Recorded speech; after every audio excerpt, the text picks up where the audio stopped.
Bonsoir à toutes et à tous. Bienvenue pour ce nouveau Facebook Live de la liste Unis pour Strasbourg que je conduis. Alors, on n'a pas choisi cette journée par hasard. Aujourd'hui, nous allons parler de culture et c'est bien sûr, et vous le savez, la fête de la musique. C'est d'ailleurs pour ça que je suis tout seul. Ils sont tous partis fêter dans la rue avec les Strasbourgeoises et les Strasbourgeois ce grand moment populaire qu'est la fête de la musique. Mais évidemment, j'irai les rejoindre tout à l'heure et vous pourrez venir nous voir au 38 quai des Bateliers puisqu'il y aura un petit concert, un moment en tous les cas, à l'issue de ce Facebook Live. Alors vous le savez sans doute, je suis adjoint à la culture du mandat sortant, donc c'est un domaine dans lequel je me suis beaucoup impliqué. Parfois un peu plus difficile d'avoir du recul sur ce qu'on a fait, mais on va en parler tout à l'heure.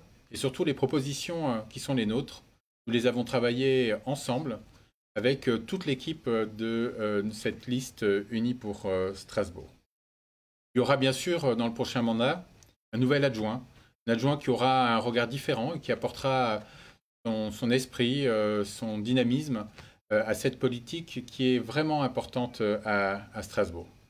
Notre ville a une histoire particulière avec la culture. Probablement parce qu'à chaque fois que dans son histoire, il a manqué de culture, eh bien Strasbourg et les Strasbourgeois ont traversé les pires tourments imaginables. C'est aussi parce que Strasbourg est tout simplement une ville de croisement, une ville frontière, et c'est donc une ville peut-être pas tellement de culture, mais des cultures. Ne serait-ce que parce qu'en 70 ans, Strasbourg et les Strasbourgeois ont changé 5 fois de nationalité et donc de langue et de culture. C'est aussi une ville d'artistes, de philosophes, d'écrivains, de peintres, une ville de patrimoine, patrimoine souvent religieux, mais pas uniquement. Si on pense par exemple au Palais Rohan ou à l'Aubette et à bien d'autres lieux illustres à Strasbourg, comme le Palais des Fêtes aussi, dont nous venons de terminer la rénovation. Mais bien sûr, une ville de culture, c'est aussi par l'écrit. Strasbourg est une ville de l'écrit. On pense toujours à Gutenberg, mais il y a aussi ce symbole, les Serments de Strasbourg en 842. C'est le premier texte écrit en langue tudesque et romane. Alors, cette place de la culture à Strasbourg, elle s'inscrit dans une vraie continuité, une continuité historique finalement, au-delà des majorités municipales. Le budget de la culture a toujours été le budget le plus important de la ville à Strasbourg. Il y a aussi de nombreuses institutions, et vous le savez, l'offre culturelle à Strasbourg, elle est particulièrement riche, foisonnante. Des institutions nationales comme l'Orchestre Philharmonique de Strasbourg, qui est un orchestre national, un opéra national, une bibliothèque nationale, la BNU, qui est la première grande bibliothèque après la bibliothèque de France. Et il y a aussi, bien sûr, le TNS, le Théâtre National de Strasbourg. On a aussi des grands festivals, Musica, Ososphère, qui viennent ponctuer l'année culturelle. Et puis, il y a ces musées qui mettent en valeur notre histoire, notre patrimoine. Et bien sûr, le musée alsacien, le musée d'art moderne. Il y a une dizaine de musées à Strasbourg et c'est très rare pour une ville de province comme la nôtre. Ces dernières années, on est forcé de renforcer la place des acteurs culturels, de renforcer la place des artistes dans la ville, de consolider des institutions avec la construction d'un nouveau théâtre pour le Maillon. Et on est la seule grande ville en France, en cette période, à avoir construit et inauguré un nouveau théâtre, et on peut en être fier, bien sûr. On a aussi ouvert un nouvel espace sur le site de la COP, au port du Rhin, à la frontière pratiquement de l'Allemagne. C'est un lieu symbolique, avec des ateliers d'artistes, avec aussi une salle de concert. Et puis, il y a cette volonté de valoriser toujours plus avec l'UNESCO notre patrimoine. Mais c'est vrai que ces derniers mois, cette culture à Strasbourg, elle a été fragilisée. Elle a été fragilisée d'abord et essentiellement par cette crise. Parce que finalement, s'il y a quelque chose que le Covid n'aime pas, c'est la culture. Que la culture, c'est des endroits de fraternité, c'est des endroits où on se retrouve, où on s'embrasse, on s'enlace, on se frotte, où on partage des choses ensemble. Et c'est des lieux de transmission, et donc les contraintes ont été très fortes. Et aujourd'hui, il faut tout faire pour remettre la culture au cœur de la vie de la cité. Parce qu'autrement, sans cela, il n'y a pas de fraternité, il n'y a pas de vivre ensemble. Et dans les mesures que je vais vous présenter maintenant, notre première priorité, évidemment, c'est de venir en soutien par des mesures d'urgence à l'ensemble des acteurs culturels fragilisés. Nous devons soutenir les artistes et les acteurs culturels dans notre ville. J'ai mis en place, dans les dernières semaines de ce mandat, un fonds de soutien aux acteurs culturels pour faire face à la crise. Eh bien, nous allons pérenniser jusqu'à la fin de l'année ce fonds pour soutenir les artistes, les intermittents, les institutions culturelles, les festivals, les salles de spectacle qui ont perdu énormément, évidemment, en moyens et en activité ces dernières semaines et ces derniers mois. La deuxième mesure d'urgence, c'est de se mobiliser pendant l'été. Se mobiliser pour tous ceux, toutes celles qui ne pourront pas partir en vacances et faire de cette difficulté une chance en leur proposant des activités culturelles, une programmation culturelle pendant l'été et en faisant la rencontre entre notre jeunesse et les artistes et en utilisant nos écoles pour que les artistes puissent trouver à Strasbourg toute leur place pendant cette période. Je souhaite aussi, dans ce soutien, au-delà de cette mesure d'urgence aux artistes et à la culture, développer les ateliers d'artistes et les lieux d'exposition pour les artistes locaux. Il faut que l'on donne aux artistes leur chance. On a bien sûr l'opportunité d'avoir la Haute École des Arts du Rhin, la HIR, les anciens arts déco à Strasbourg. Eh bien, il faut qu'un artiste, un dessinateur, un peintre, une fois qu'il a eu cette formation, il faut qu'il puisse accéder à des ateliers. Il y en a déjà au Bastion 14. On vient d'en ouvrir de nouveau à la COP. Il faut qu'il ait cette chance et ensuite de pouvoir exposer pour rester sur notre territoire et développer son travail. Troisième mesure de soutien, c'est l'idée de créer une grande salle dédiée aux expositions européennes et internationales. C'est vrai, à Strasbourg, on a beaucoup de musées, mais on n'a pas une très grande salle qui permettrait d'avoir des expositions temporaires, par exemple du musée d'art moderne, du musée alsacien, du musée de l'œuvre Notre-Dame, mais aussi des expositions venues d'ailleurs. Beaucoup à Strasbourg se souviennent de l'exposition sur les pharaons, par exemple. Il y a aussi de grandes expositions sur l'œuvre Notre-Dame. Aujourd'hui, nous n'avons pas la possibilité de les accueillir de manière durable dans une salle. On pourrait, par exemple, rénover l'étage de l'ancienne douane pour réutiliser cet espace pour des grandes expositions. Le deuxième axe, c'est la culture pour tous et dans tous les quartiers, dès le plus jeune âge. La culture, c'est l'éveil de la sensibilité, c'est la confrontation à différents arts, à différents artistes, la musique, le spectacle vivant, la peinture. Et développer la sensibilité, c'est un enjeu important évidemment pour les plus jeunes. Et c'est aussi souvent la pratique culturelle et artistique, c'est la maîtrise de soi. C'est la maîtrise du corps, par la danse, par le chant. C'est aussi la relation à l'autre, l'altérité. Et tout cela, c'est ce qui fait de chacun et chacune d'entre nous un citoyen éclairé. Et donc, la culture, dès le plus jeune âge, c'est consolider la citoyenneté de chacun et sa place dans la société. C'est pour ça que ces dernières années, on a fait un effort très important, par exemple avec la nouvelle équipe au centre culturel Honneur Django Reinhardt, pour travailler dans les quartiers avec les écoles, avec les plus jeunes, avec ces concerts aux fenêtres, et c'est d'actualité aujourd'hui pour la fête de la musique, avec ces activités dans les cours d'école. Aller au contact de tous les enfants. On a fait aussi une résidence de l'Orchestre Philharmonique de Strasbourg. Les musiciens sont allés en résidence dans le quartier du Neuhof.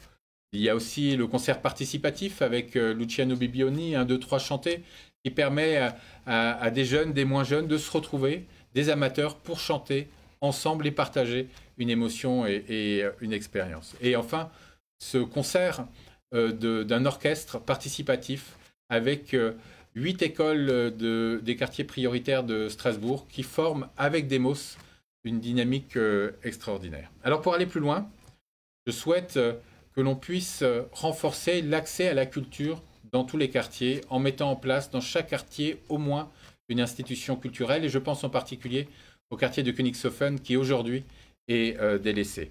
Il faut aussi, c'est la deuxième proposition, ouvrir les médiathèques le dimanche pour faciliter l'accès et les rendre gratuites. Je le disais tout à l'heure, on a avec la place de la lecture et du livre à Strasbourg une histoire forte.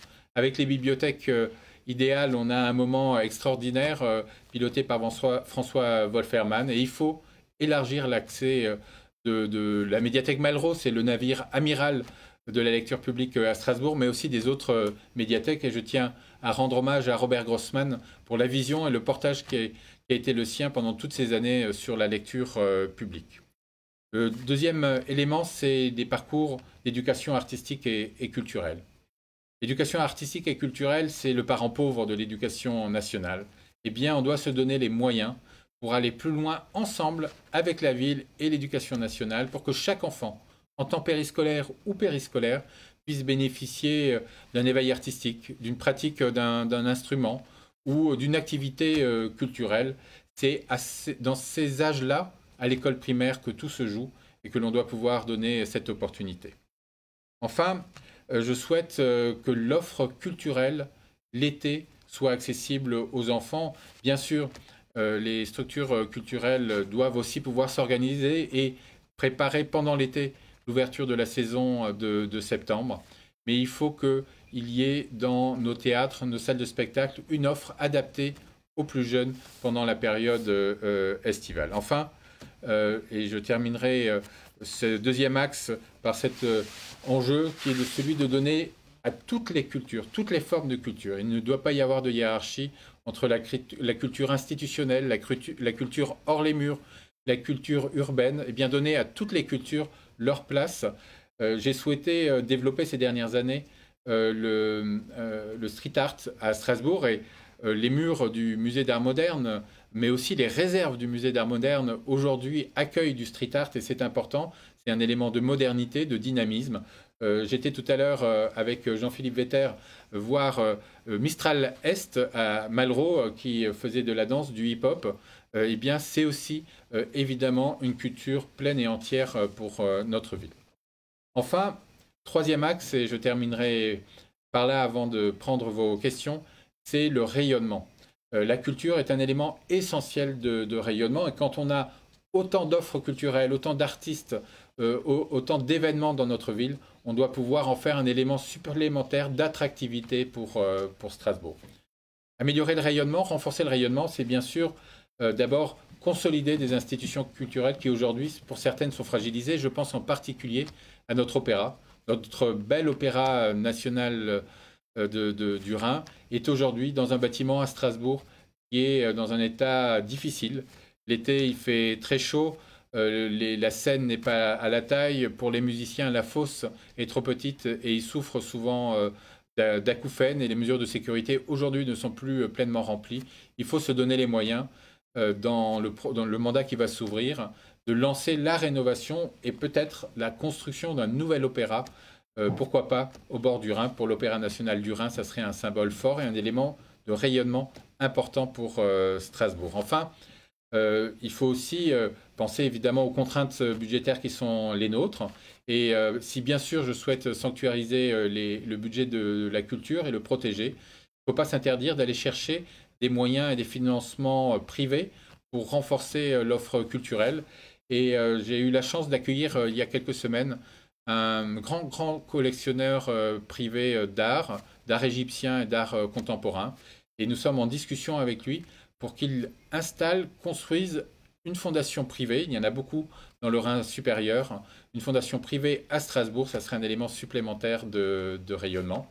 Pour terminer, rendre visible, c'est aussi bien sûr renforcer la boutique culture qui est souvent au quotidien votre interlocuteur. Et aujourd'hui, nous l'avons transféré aux 5 places du château.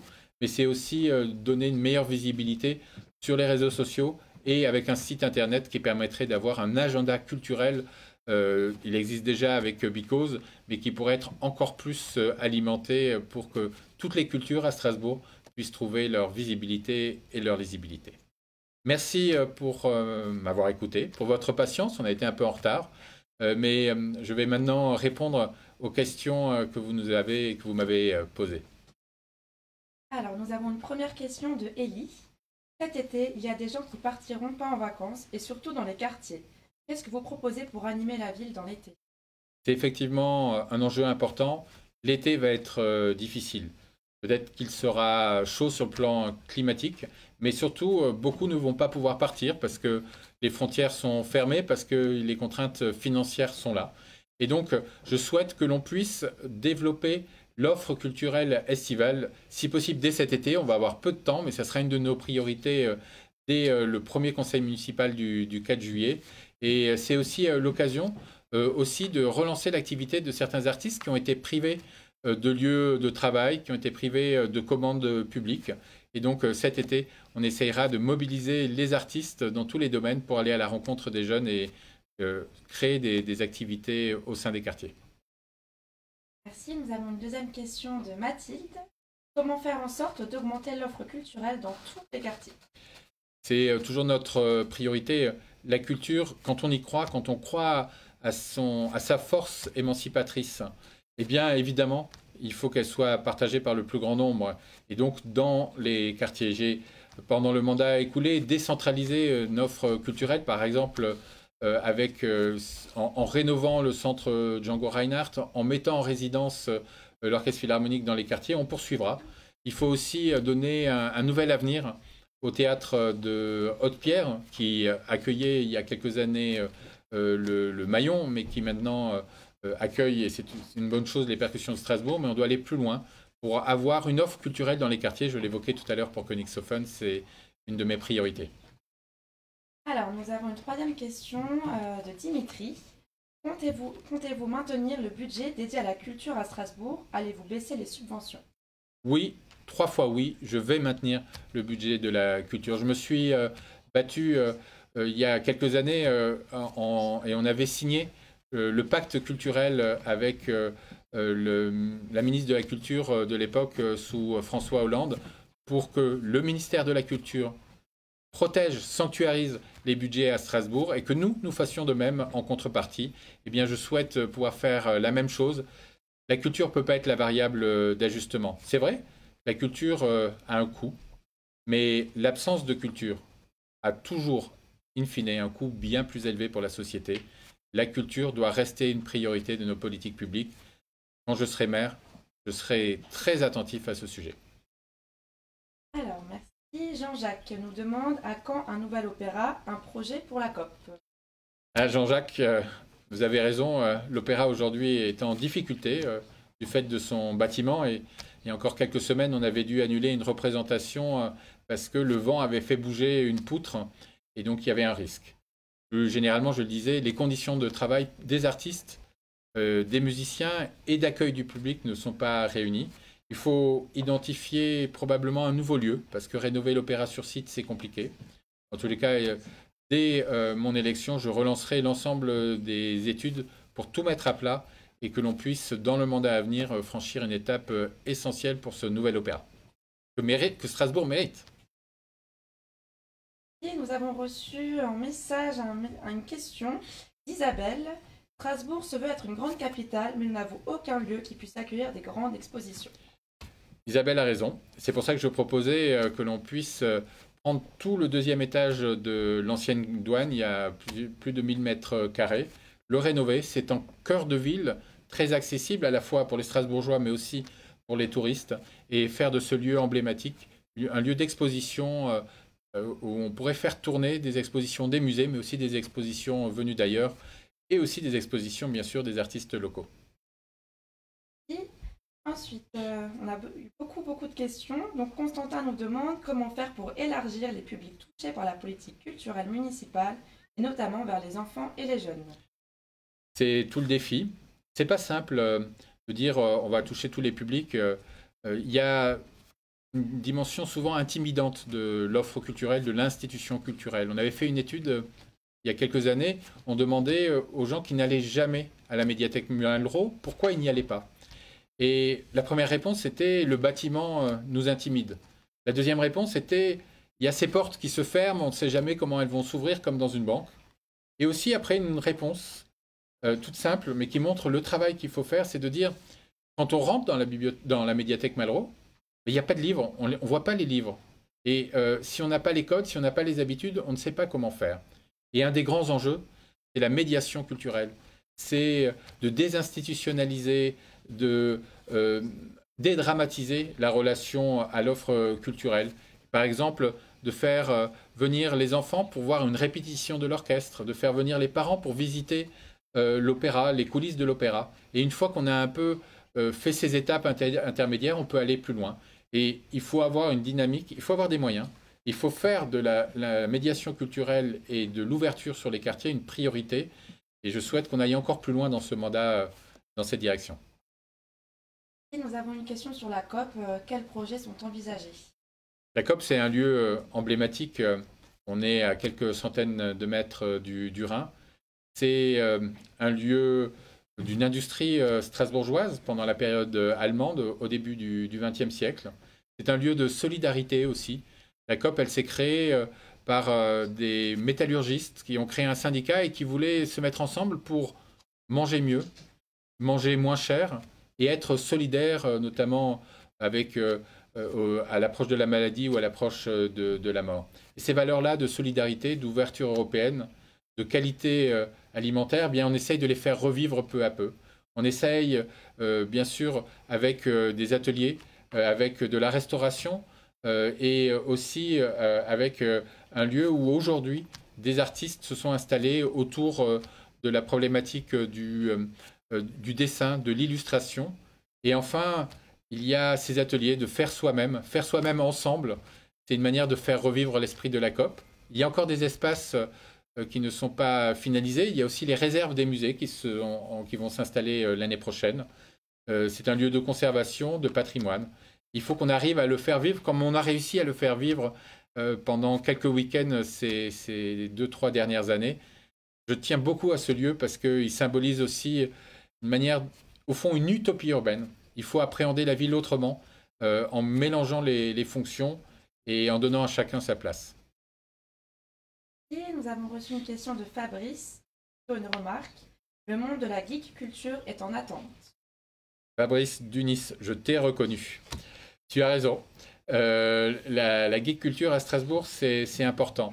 Et d'ailleurs, beaucoup de jeunes se mobilisent, et toi-même, par ta librairie, mais aussi par les événements que tu as fait autour du Japan Addict, c'est des éléments extrêmement importants. J'avais d'ailleurs au premier tour fait un Facebook Live autour de la geek culture. Je disais tout à l'heure, toutes les cultures.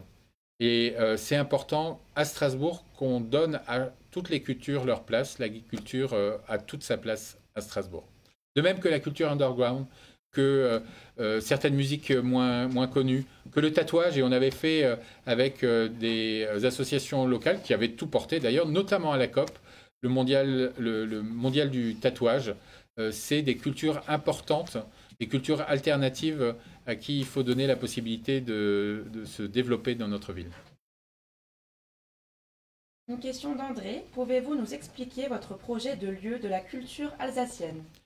La culture alsacienne, l'alsacien, c'est son nos racines. Et il faut leur donner toute leur place dans notre ville, bien sûr par les noms de rues, par les panneaux bilingues, par le panneau d'entrée de ville, mais aussi par un lieu où on pourra retrouver à la fois de la documentation, rencontrer des artistes. Et je tiens à saluer le travail que l'OLCA fait, le travail aussi fait avec les Hopla Awards chaque année qui valorisent cette culture et plus généralement la création strasbourgeoise. Et donc, il faudra un lieu où on pourra trouver à la fois la dimension patrimoniale, la dimension historique, mais aussi la dimension contemporaine et dynamique. Et le musée alsacien est aussi un élément extrêmement important. Et je souhaite que dans le mandat à venir, on puisse profiter du départ du magasin qui est à côté de ce musée pour étendre le musée alsacien et lui donner une plus grande visibilité. Et Zaza nous demande comment mieux associer les parents. C'est vrai, les parents sont des éléments d'abord de transfert, de partage, de transmission, pardon, de transmission d'une culture et d'une histoire, celle que l'on a vécue. C'est aussi un lieu qui peut accompagner vers l'offre culturelle. Et il est important, et par exemple, c'est ce que l'on fait avec Demos, que j'évoquais tout à l'heure, il faut mobiliser parents et enfants. Et cet orchestre de jeunes enfants issus de tous les quartiers d'Emos, eh bien, on l'a fait en mobilisant les parents et en proposant aux parents de chanter en ouverture du concert. Il faut toujours travailler et faire cette médiation culturelle avec parents et enfants. Une question de Patrick. Donc, nous sommes le jour de la fête de la musique. Comment encourager les enfants à la pratique musicale? Alors, on a une chance à Strasbourg, on a une relation à la musique très forte. C'est évidemment dû à la période allemande. Et on a, avec les écoles de musique, un accès plus facile à la musique. Les écoles de musique font un travail formidable. Il y a aussi le conservatoire, bien sûr. Et cette offre musicale-là permet dès le plus jeune âge l'apprentissage. On a complété par ce projet d'EMOS d'orchestre participatif. Mais il faut donner toute cette articulation et permettre à chacune et à chacun, à chaque enfant, de pratiquer la musique dès le plus jeune âge. C'est un élément, je le disais tout à l'heure, d'éveil des sens, mais aussi de maîtrise de soi, de maîtrise d'une certaine discipline. Et ce sont des éléments essentiels d'apprentissage de la vie et de la citoyenneté. Une question de Michael. Envisager Strasbourg, capitale européenne de la culture, est-ce que c'est possible? Ça a été tenté il y a quelques années et je pense qu'il faut se reposer la question et se donner toutes les chances. Au fond, on est déjà une capitale européenne. On est déjà une capitale de la culture ou des cultures. Cette reconnaissance serait un élément supplémentaire pour l'attractivité et le rayonnement de Strasbourg. Et je pense que dans le mandat à venir, on a toutes les chances de le devenir. Alors, une dernière question pour terminer, de Charles. Si on vous propose d'être ministre de la Culture, est-ce que vous acceptez? Alors, je me suis prononcé récemment. La culture, c'est une passion, c'est un engagement, c'est aussi un lien très fort avec Strasbourg, avec son histoire. Quand on parle de la Neustadt, du patrimoine, quand on parle de musique, du livre, on parle des Strasbourgeois et de Strasbourg, on parle de tous ceux qui nous sont précédés et on s'inscrit dans une histoire. Donc c'est une passion et ça porte, c'est un moment fort. Mais je ne souhaite pas avoir d'autres responsabilités, d'autres fonctions ou d'autres mandats que celle de maire de Strasbourg.